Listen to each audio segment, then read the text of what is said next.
Programang ito ay hatid sa inyo ng Air 21. Sagot ko, padala mo!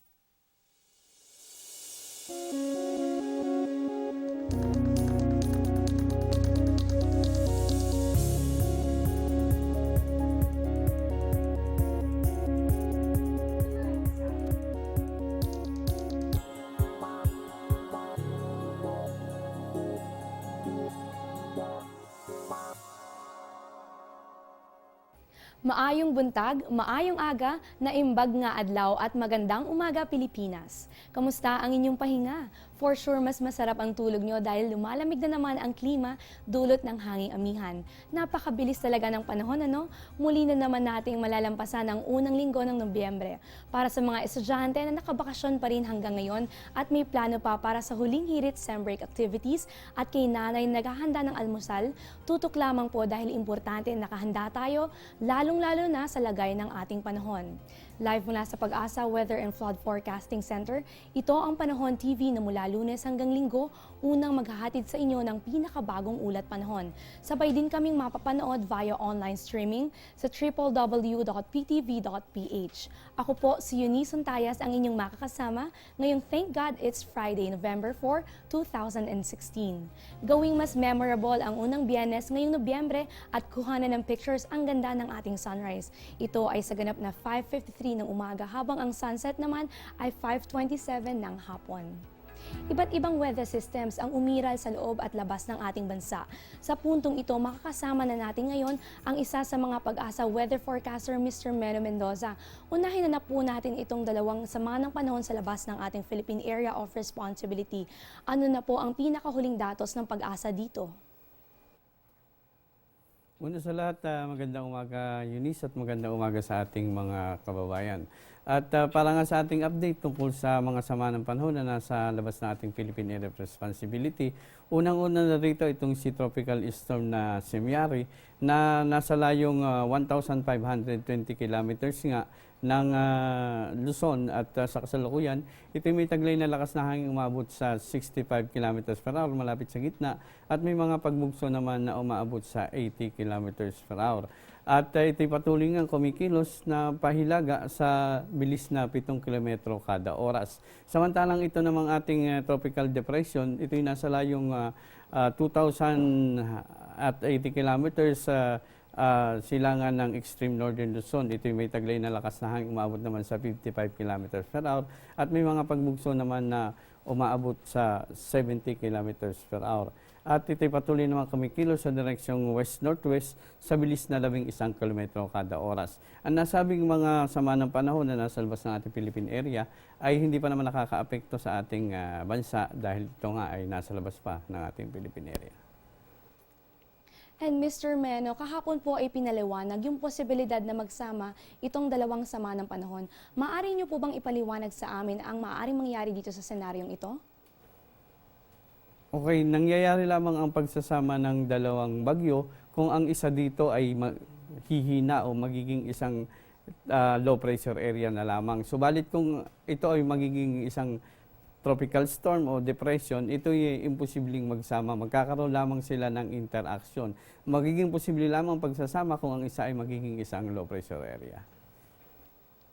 So ibig sabihin po nito, Mr. Meno, ay mababa yung mangyari o posibilidad na dito sa ating senaryo o sitwasyon ay magsasama ito. Mr. Meno, kung sakasakali po ba, maaari po bang pumasok itong international name na mayari sa ating Philippine boundary? Sa kasalukuyan, ito nasa labas ng Philippine area at posible pa rin na ito'y pumasok nga. Subalit mas malaki ang tsansa na ito ay mag-recarb o magkaroon ng interaction nga dito sa nasa labas ng tropical depression at posible rin na ito'y mag-recarb nga papalabas ng ating bansa. Kung sakali po ba, saan po ito inaasahang magla-landfall? Dahil nga nakikita natin na mababa yung tsansa na pumasok ito ng Philippine area, so mababa ang tsansa nito na mag-landfall saan mang bahagi ng ating bansa. Good news po yan para sa ating mga televiewers ngayong araw na ito. And Mr. Meno, ano na po ba ang nilalaman ng 5 a.m. weather forecast ng Pag-asa? Ano-ano na po ba ang mga weather systems na umiiral sa loob ng Philippine Area of Responsibility?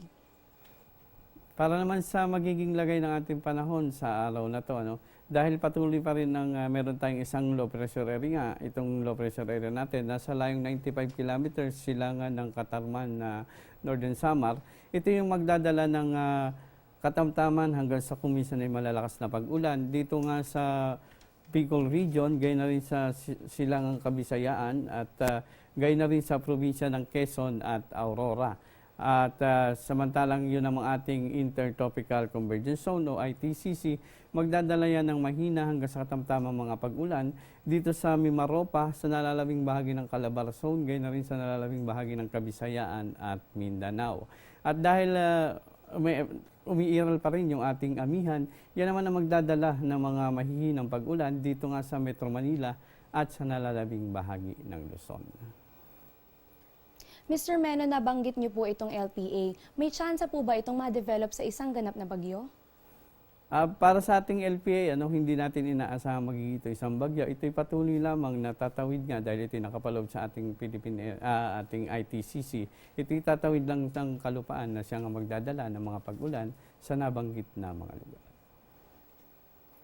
And Mr. Meno, isa po itong katanungan mula sa ating Panahon TV follower na si Manuel Pajarillo. Ang kanyang tanong po ay ngayong nagsisimula ng umiral ang hanging amihan, magiging madalas nga po ba ang mga pag-ulan sa Bicol Region, lalo na yung mga lugar na nakaharap sa Pacific Ocean? Tama yan, Eunice, dahil kapag umiiral itong ating amihan, habang ito'y lumalakas, kasunod nito yung tinatawag nating frontal system o yung tail end ng cold front. Kaya't kung malakas ang amihan natin, posibleng yung mga bumaba yung ating frontal system dito sa may Bicol area hanggang dito sa may Kabisayaan. At itong ang eastern part ng Bicol region at Kabisayaan, yan ang nakaka-experience ng mga malalakas na pag-ulan. Ayan, Manuel, paghandaan nga ninyo ang mga pag-ulan dyan sa inyong lugar sa Bicol. Ngayon po, maaari niyo din padala ang inyong weather-related questions sa Panahon TV page nitong ating Panahon TV. At ngayon po, nakasama natin ngayon ang isa sa mga pag-asa weather forecaster, Mr. Meno Mendoza. Maraming salamat po sa inyong ibinahaging impormasyon sa amin ngayong araw na ito. Huwag po maglilipat ng channel, Balitang Astronomiya, ating alamin sa aming pagbabalik.